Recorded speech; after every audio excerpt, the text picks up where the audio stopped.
In the year 1900, the most powerful empire on Earth demanded something unthinkable. Not land, not gold, but a sacred symbol believed to hold the soul of an entire nation. And when the men of the Ashanti Empire hesitated, a woman stood up.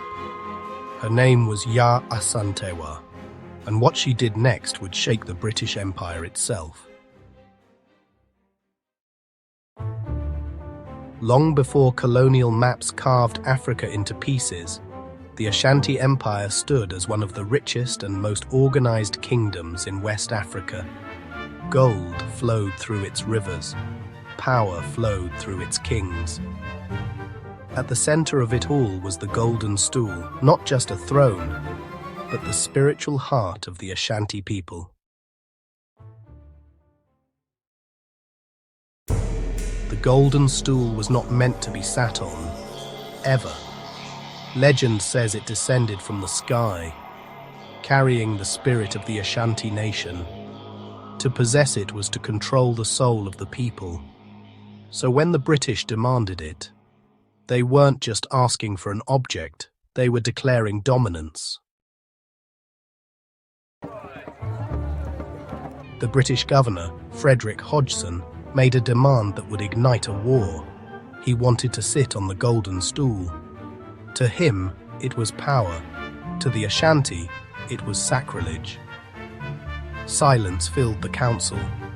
The chiefs hesitated, but one woman did not. Yaa Asantewaa, Queen Mother of Ejisu, stood before the chiefs and delivered words that would echo through history. If you, the men of Ashanti, will not fight, then we will.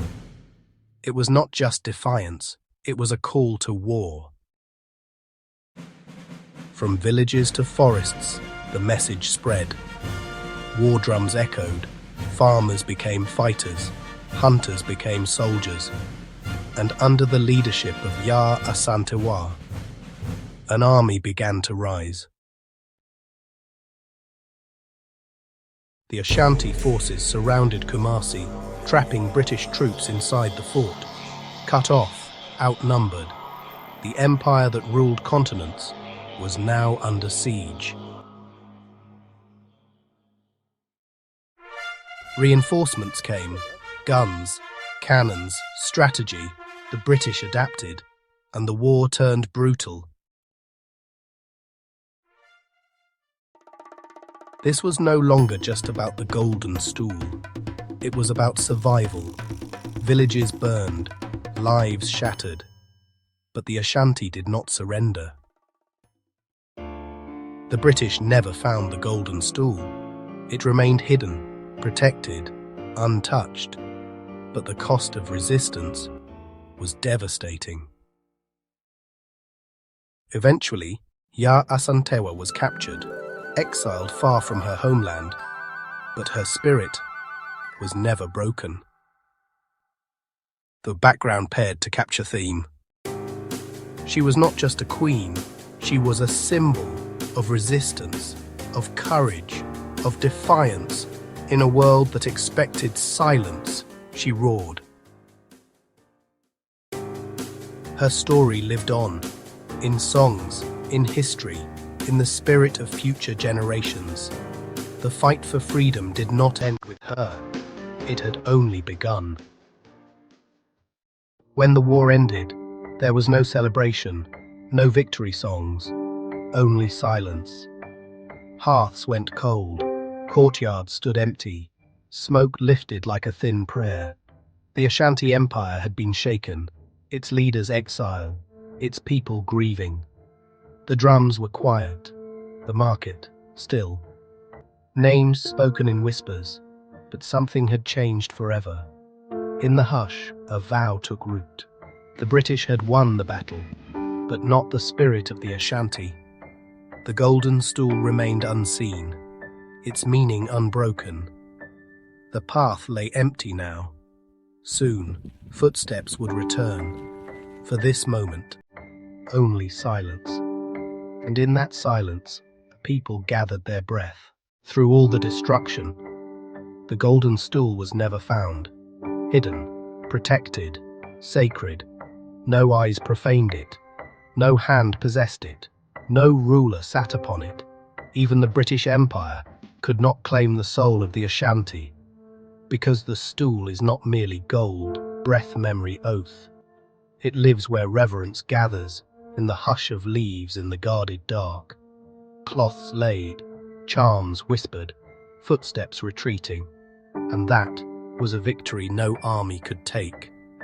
The light dims, but the spirit remains.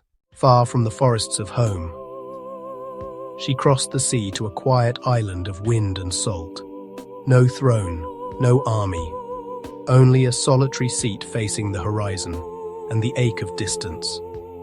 They called her a rebel queen.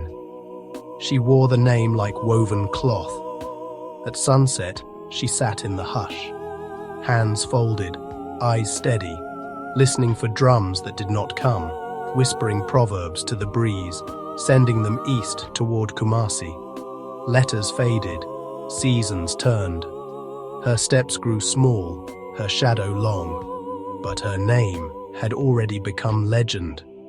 She did not return to the land she loved, yet the land kept her, on the lips of mothers, in the courage of daughters, in the hush around a hidden stool. On a distant shore, an old queen closed her eyes. The ocean kept its promise, and the horizon held the rest. Her rebellion did not end with her. It traveled, quiet as breath, loud as drums across time. It inspired generations. Mothers told the story, children mouthed the rhythm, elders kept the flame. Across Africa, the idea took root. A raised fist, a hidden meeting, a song that no one could unhear. Resistance was possible. Freedom was worth fighting for. Flags rose like dawn. Crowds moved like rivers.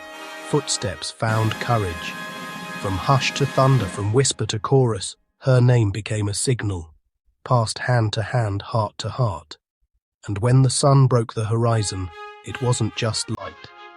It was permission. It was a beginning. While the world looked elsewhere, a powerful story unfolded in West Africa, overshadowed by empires, but no less important.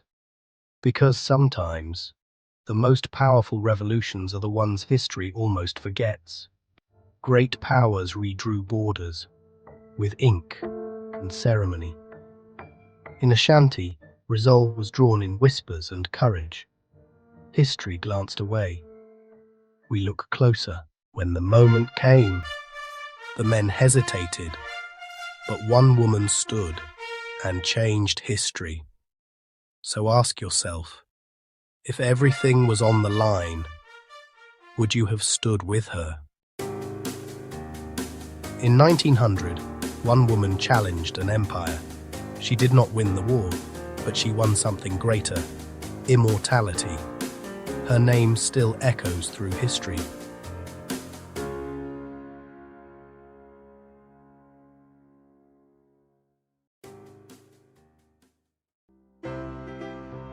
If this story moved you, then you need to hear more stories like this, stories they didn't teach in school. Subscribe to Dark History File for powerful untold histories from around the world. Like the video, share it, and tell me in the comments, was Yaa Asantewa's war a defeat or a victory in disguise?